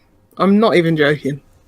That's just the quality of games now. So, It's I mean, I god was just saying, awful. functionally, I have the same thing, but that's because I don't think I've played more than... Yeah, I mean, just looking at it, it's like, I really love that game. Like, look, I was looking at Qube 2. I really love that game. It's like the closest yeah. we'll get to Portal Mm. ever now. And that game's great. And I mean, not to rehash the whole conversation, but Yeah. how do you rate Qube 2 versus Portal 2? Portal 2 is one of the best games ever made. So I know people who think Portal 2 is not as good as Portal 1. Oh, do you mean in comparison to the first? Yeah. Qube Sorry. 2 is a much better game than Qube 1. Like, it does everything a good sequel should. It takes the core concepts and just makes it far, far, far better. Right. Qube, I think the first Qube was basically a student game, Yeah, and then they I mean, it literally released a was, yeah. director's cut with like a story. Portal 2 is so hard. I think I prefer Portal 2, Really? but I replayed Portal. Was it last year? So I was I like, never God, got that's to a play good Portal game. 2 co-op. Mm. And that's the only thing I think that might change my mind. I never got round. I never got. Portal 2 co-op. I never got round to Because I it. think Portal 2 has too many levels where there's moments where you just have to be like, okay, wherever you hit in the spot, I need to put the portal, rather than like, what's the organic thought through how to make this level work. I think the story's better in Portal 2. Yeah. Yeah. I mean, I'm not gonna Like, entirely it's argue with that. I will not. It's like Super Mario Bros. 3 and World. If you said World is your favorite, I'd be like, cool. 3's mine. Yeah. You're right, absolutely as well. Yeah. I hear what you're saying. Anyway, I didn't mean to like. I think we've literally said these same sentences You've a year ago or whenever we talked about probably. it. Yeah. well, you know, any chance to talk about Portal, I'll take it. Yeah, there's one part in the first Portal which is awful, where it's like you're in this room that's like 60 stories high, and you're having to bounce, and it's very precise, and I really don't like that part of the game.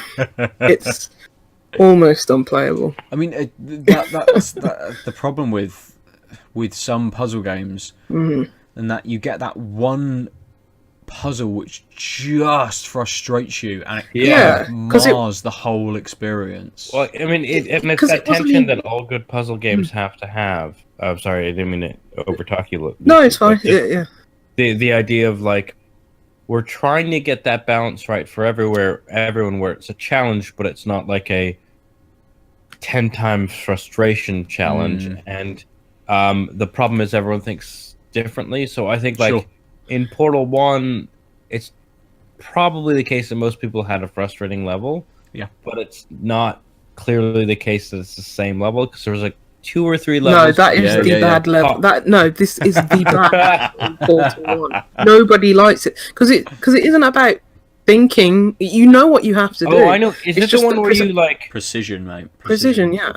No, you're dropping. Like, yeah, like. Oh, sorry. It's the dropping down through and then going. Yeah, and it's very precise. It's like you suddenly turn into an hard as balls platformer for no reason. Yeah, it becomes a Twitch platformer. Yeah, I know exactly which level. Like, come on. I mean, than that, the game's great. Yeah, I get why if you were developing it, you might not have realized this might be a contentious thing. Like, because it's clearly forgivable, but it's just also clearly so hard. not the sort of the redheaded stepchild of the levels.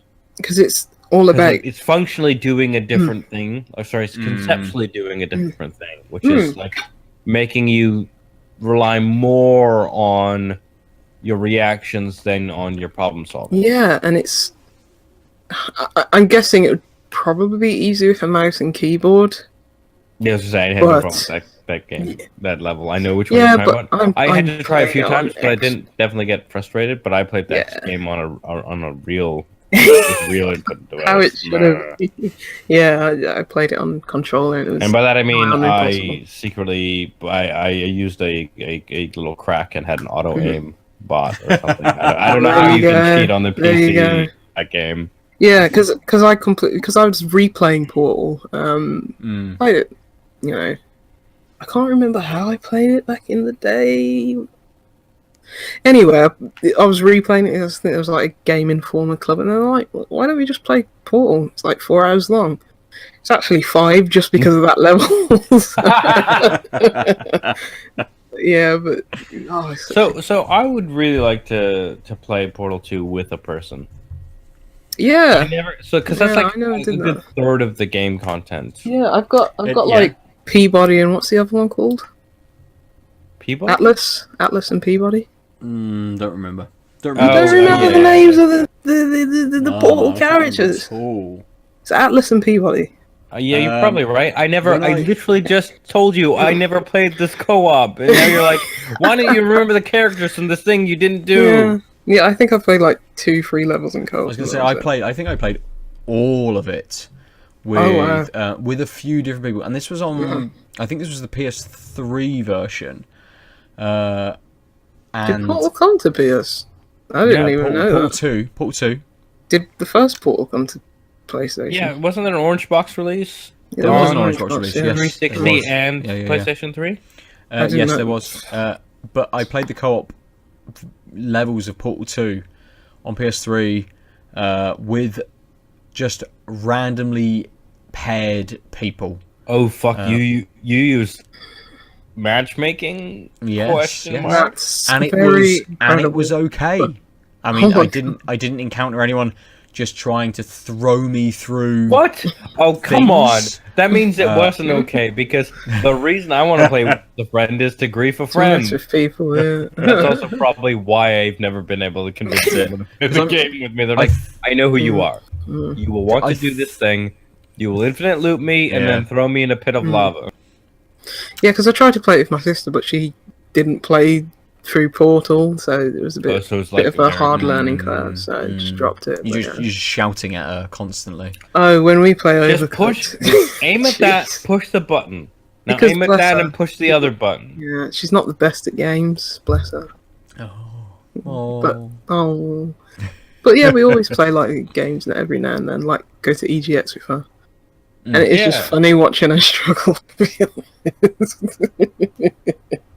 But yeah, Won't be doing that this year, will you, Luce? No, I'm not going to London. EGX is in Nodnall. Where? Nodnall. Yeah, he's saying it backwards. Oh dear. Because London is a backwards place, so that's pretty suitable. Yeah, it's it had run its course, to be honest. Not in terms of the show. I think it was like, highest number of attendees this year again. Just in terms Wait, of the. so it was the my highest number of enjoyment. attendees, and they shifted it.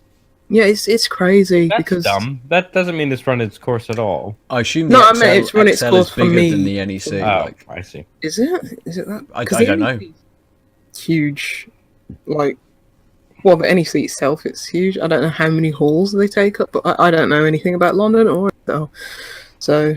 there are people there. Probably, I I don't know about the stuff happens. spreadsheets, but not about I kind of regret not going this year, Oh, but mostly because it was an excuse to see like Yeah. school people, but most school people weren't there, and I That's actually true. got to see you a handful of times, Lucy, and like, yeah. No, I'm Yeah. glad I went this Yeah. to like the the, Duck Hunters the night out. ultimate Birmingham. Yes. And to be honest, part of it Drink-a-thon. was just like, God damn, I have weird PTSD ideas of fucking. Yeah, because the year before, I think I was sick as a dog, so I could not. I was dying, Yeah.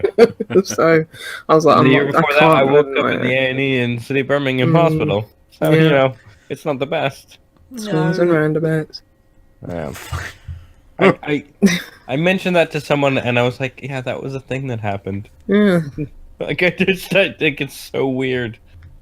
Anyway, Slightly, yes. yeah. But these events shape us in some odd way. What are you, a And you've fucking not played a game self-help guru? since. Yeah, I mean, that's why I stopped playing games. With that waking up in the A&E and the resulting months of concussion, I just said games are shit. That's clearly why it happened. The babies. world was telling me games are shit. I just like you two so much that I talk about the games you play with you, even though I Exactly. know your hobby is bullshit. It is, and I don't like beers. That's why I don't have any. Well, that's it. Exactly. So, what a wonderful, okay, what a wonderful so hold on. sentiment to No, no, finish on, eh? Shit beers, shit games. No, but so Lucy's moved on from beers to tea.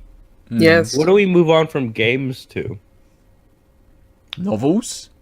I was just like, is it books? I think do it's we tea raise- and books. I don't Yeah. know. Tea and Okay. books. Yeah, tea and books. So what do we call the new podcast? Is it still Tanked Up? It can't be, right? OAPs talk in front of the camera. Oh God, you know, Old person corner.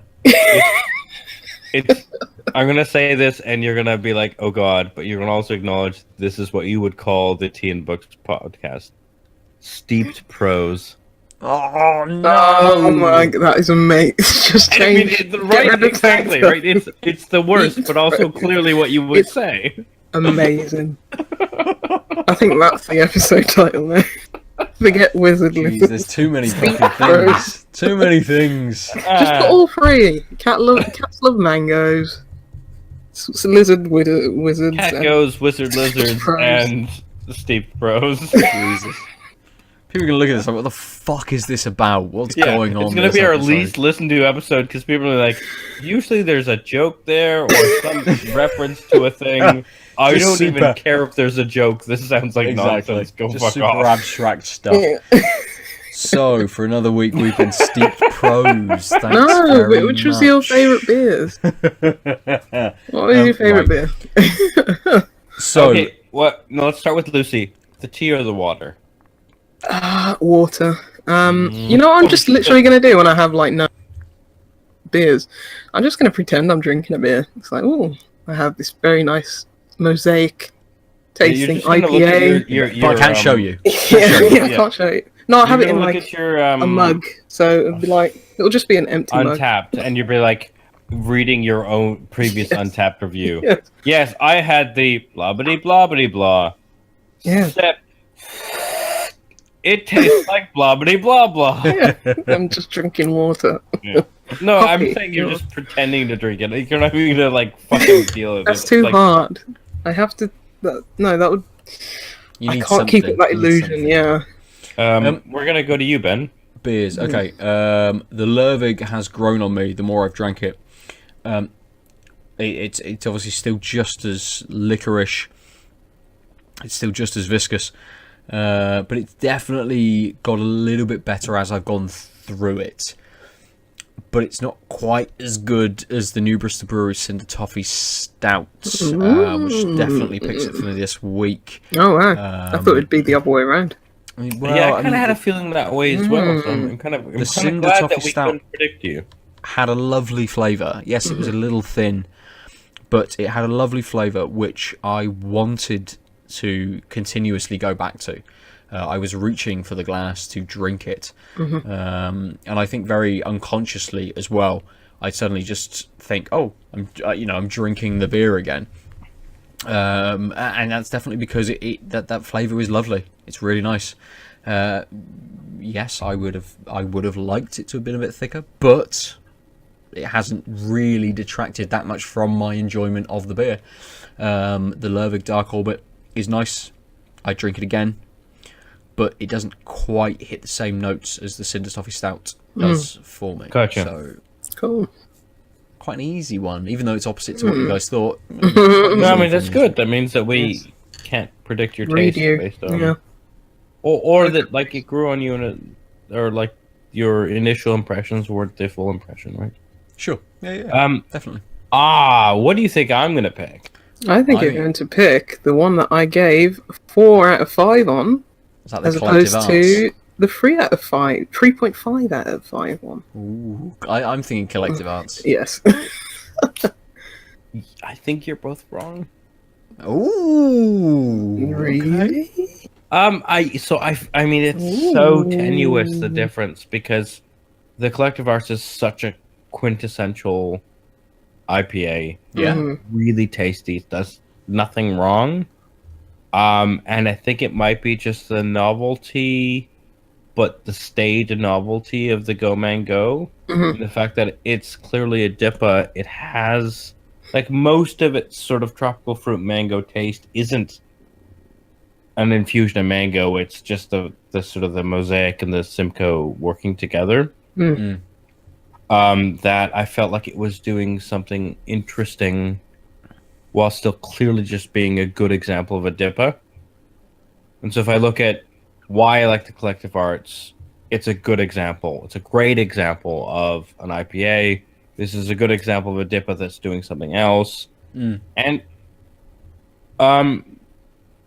the Go Mango had a slight edge on the sort of on the finish and the dryness and the reaching. Like, it really came down to these two things are doing excellent things. I think the collective arts is doing an IPA better than the Go Mango is doing as a DIPA, but has this extra taste going on.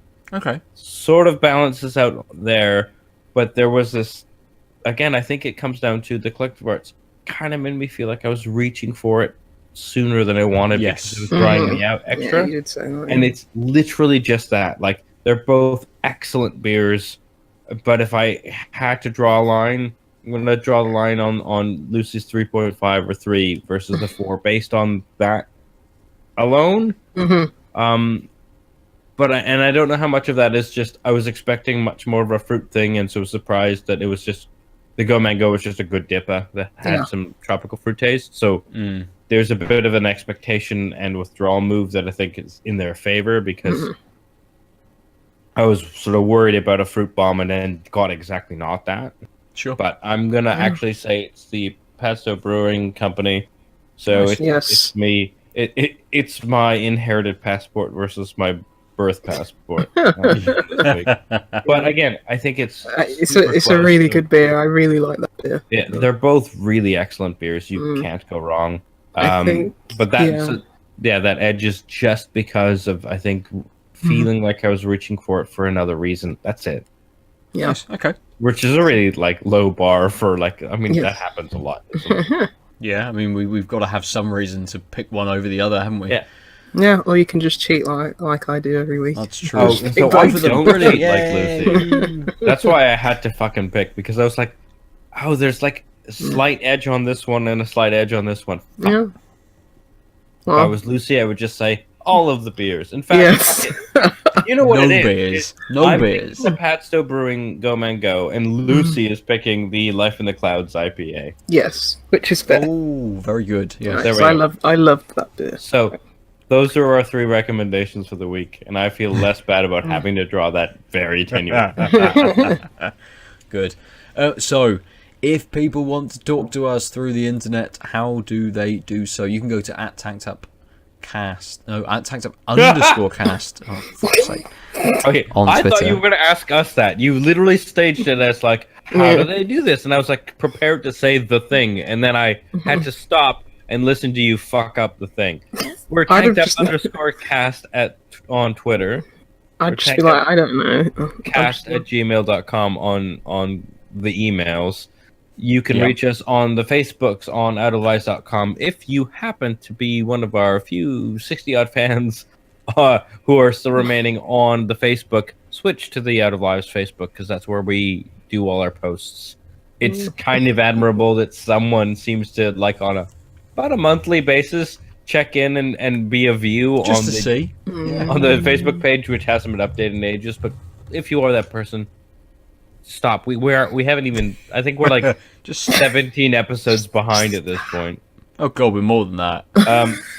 If you want to 40 reach me episodes, maybe. personally, because you're like, I don't like your choice on blah / why don't you ever play games? Play more games. Co-host of a video game podcast. I'm at the Omniarch on all of the things except Twitch, where I'm the _Omniarch, but it doesn't matter because I don't use Twitch. And on Switch, because it rhymes with Twitch, so therefore you could possibly have a good name on it. If you want my Switch code, contact me on the other things. Lucy, how do we contact you? Just send a carrier pigeon to Birmingham.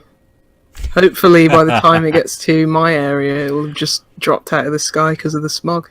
And is it just Lucy. to Birmingham, or is it to Lucy, care of Birmingham, or is it of Lucy Just in Birmingham. I'll know that one pigeon is the carrier pigeon. My message. Just for you. Yeah. You can also on Untapped for the beer stuff. We are tanked up. Just tanked up, right? I think so, yeah. Just tanked Yeah. I couldn't remember, yeah. And Lucy is Juicy Loose 9. Yes, on everything. Untapped, Steam, Xbox, PlayStation. And on Twitter, you are Tanked Up Lucy. And that is it. and that leaves. The carrier pigeon. Yeah. I am at Nova_47, PlayStation, Steam, Twitter. Go to outoflives.net because I'm writing articles regularly at the moment. Yeah. I think I mentioned last week I'd written about why I'm excited for The Division. I have also written about why I'm excited for Metro Exodus. You know what I feel like doing? Just doing my own series and be like, why I'm not excited for that'd be really great. I would love that. Just the Especially counter if you waited argument. for his articles and just counterpointed everything Yeah. you said. Yeah, No, it'd just be much shorter than that. brilliant. Just like, That'd be hilarious. because Do it's it. a Ubisoft I would really like multiplayer it. game. You've also reminded me that there is another Out of Live show that I want to plug, which is This Next Act. Yes. Which is a weekly live comedy night in Bristol, which is new material from regular comics or new comics. It's a good, if you haven't ever been to sort of a live comedy night and you want to see how it is in sort of in the flesh versus the Netflix polished version and don't have access to these things, this Act is great. And I'm the producer, and so I say things that introduce the MC. So if you want to hear me awkwardly introduce someone slightly differently every week, that's a thing you can do. Occasionally referenced when you sneeze. I mean, my sneeze is a thing. Anyone who knows me and has heard me sneeze is like, oh, this is a thing that's commentary worth. Definitely. Yeah. Definitely. People say I sneeze like a cat. People say I sneeze like, good lord, how is it that loud? I have had people I work with, when I've sneezed in, like back when I had a real job and was a normal person, I literally had my buddy Adam MSN'd me, bless you, and he was on the other side of the floor. Wow. He was on the other side of the building. He was just like, bless you. Because my sneeze reverberated down the hall. No joke, it literally Powerful. reverberated down the halls. Well, when you were a bit sniffly last week and you sneezed, I was like, oh my god. Oh yeah, and that was the me. whole room Eardrums. just shake. Yeah, I was just saying, I was trying to fucking mute it every time, and a couple times, like, oh, I'm just fumbling with the mic. Tremors were felt down in Birmingham. Fair enough. Yeah. That's it. So the final thing I will just plug after that is I've written something new this week, but if you've not finished Red Dead Redemption or Red Dead Redemption 2, maybe don't look at it, because it's my ideas for where the franchise should go next, and it definitely references things that We'll be dead before Yeah, I was just you do realise I mean, that, don't you? my plan is to finally We'll stop this fucking at least when the next go one past comes out. Like. the initial like 10 minutes of Red Dead Revolver, find a way to play Red Dead Redemption, and then maybe I can start on Red Dead Redemption 2, because I should play them all in order, right? Just watch YouTube, I mate. think you could- YouTube it. I think mean, you I could don't genuinely think play I Red should. Dead 1 after Red Dead 2. I think you could. You It could, might yeah, be I think you hard could. to go back. Like, you wouldn't do it straight after that, just be ridiculous. I mean, I think it's very clear that you don't need Red Dead Revolver, Yes. Nobody... but it's the only of those. Right now, it's the one game I own on the PS4 of that series. Oh, really? Yeah, I got it on. There was a weird sale like 9 months ago, and it's like, fuck it, I've never played that game. I played a little bit of Red Dead Redemption. I have no idea what its precursor was. I'll just pay the money. But of course, there is. Is there a Red Dead Redemption PS4 version, or is it only on the 360 PS3? Only on I 360 don't know. PS3. Yeah, They never... Which is weird, right? or did they bring it out on PS4? I don't think they I know did. I know it's massively added. Like, if you see an advert for PS Now, Red Dead Yes. Redemption is one of the main That's what it is then, yeah. Yeah. images. There's no way Just to play it on 360, on X1, sorry. That's probably the I best sold way my to play it. X1. Oh, I didn't mean you. I meant the royal you. Yeah. I sold my X1 Come- and my Xbox 360 copy of Red Dead Redemption with the zombies. I still haven't played the zombies. Oh, I've one of the got best it, DLCs but- ever I made. played like 30 minutes of it, but it felt weird about playing it because I hadn't finished the original game, No. and I recognized that like it's a different beast. But I was just like, I kind of want to fuck around in this world properly before I fuck around with it with zombies. Zombies. That's fair. That's fair. And now Well- I sold those things and don't have access to them unless I pirate them or something. You'll be fine without them. But, you know, I think I'm just gonna play Hitman 47, the codename 47, over Christmas. I'm gonna play Just the start worst there. Hitman. His polygonal Start there, face, face it, yeah. Well, so one of my Very thoughts was, after I do this dissertation, I want to break from doing philosophy. I'll have hopefully some job of some sort. I was thinking of doing like a franchise Friday type of thing where I pick a franchise and then for X weeks on end, just in this week I will play whatever, like Hitman Codename 47. Next week I'll play Hitman 2 as much as I can, and then just see how far I can get Just into play franchise. Blood Money. Just start from Blood Money. No, I mean, the I point, like is, the point is To be fair- see the humble beginnings. But everything's Yeah. revisited in contracts. The good parts of Agent 47 and Assassin Yeah. are revisited in contracts. So I know, but that's not what the franchise is about. And I really like Absolution. I want to fucking like if I took on Assassin's Creed, I want to be like, and this is a garbage game that I played 2 hours of, even though I want to play more games this week because it's a shit moment in the franchise. Yeah, that's I fair. don't think Hitman's ever had. I mean, obviously people didn't like Absolution. I love Absolution because I like Absolution, any I Hitman. enjoyed Is that the Absolution. nun one? Yes. Yeah. Yeah, it It's is. the nun one. Alright. Yes, the non one. But yeah. Yeah, some people were fans and some people were like, I'll have none of it. Yeah, I wanna. Yes, it was absolute. I wanna replay Blood Money. It's on backwards compatibility. I play it on PS2. Jesus. Oh my god. Blood Money, Played it Blood on Money's- PS2. Yeah. Blood Money's the one that starts the title scene is him in the coffin with Ave Maria playing over the top, isn't it? Yeah. I can't even remember. Pretty sure. Yeah. he's in like a white suit in a coffin. You're like, oh no! Yeah, and he's like, It's one of them. dead. They all And then jumps blend into back in one. time and plays through the missions up until that point And spoilers for that game, he gets out of the coffin and kills. And then everybody. Doc Brown shows up and it's like, Marty, your kids. It's been so long. I literally haven't played that game. I started it on 360. Didn't get very far, but I haven't played that game since. When did it come out? A while ago. 2005? Yeah, I don't even. I a can't while even ago, remember. Like, because If I played it on PS2, because Contracts is where he's on the doctor's table, isn't it? And he's been injured. Mate. He's on a doctor's table, and then it recounts previous missions, which are from the thing is from about Agent 47 and from Silent Assassin. the thing about Hitman is I couldn't tell you anything about the story in any single one of them. That's because the story is Bald Trash. guy's confused and knows he needs to kill some people. But it's not. It's not. They started out with the story. So I think it's at the end of Contracts.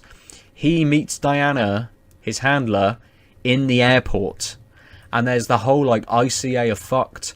There's something wrong with them, and then Absolution just disregards that completely. Because Absolution was set before Yes. all of them, weren't they? So it doesn't. I don't even it know doesn't whether- tell you that it was set before any of them. It doesn't tell you that. But it's just then Didn't disregards. Diane kind double of, cross you in Absolution or fuck something? knows. I can't remember. And But I don't at even know where the least- current one is yet. But at least the 2016 Hitman had you meeting with Diana in the airport and her telling you that there was something wrong with the Yes. ICA. You're like, it led back into that. Yeah. What I find brilliant, absolutely brilliant about the second one, is that the cutscenes are not animated. It's like almost comic book panel style. Oh, really? Yeah, they didn't even do like any like animation or He anything didn't like have the that. time. Huh? He didn't have the time. Possibly, but why would you put your budget on that? Like, nobody cares about the story.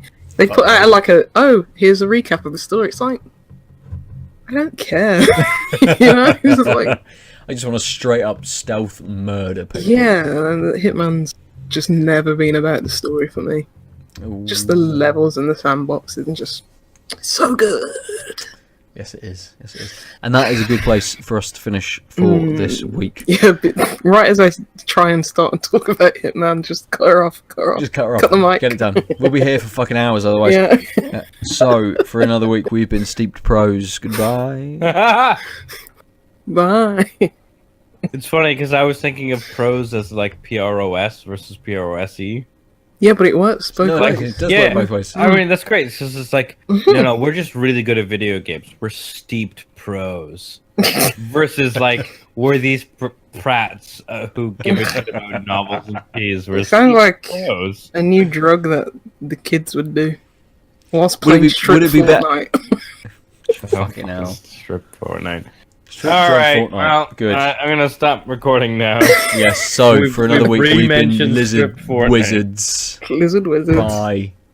Or frog Bye. detectives, or cats who love fucking Mangoes. mangoes, or some shit. No, they Who don't fucking like. knows No, anymore? no, the way you phrasing them, phrasing.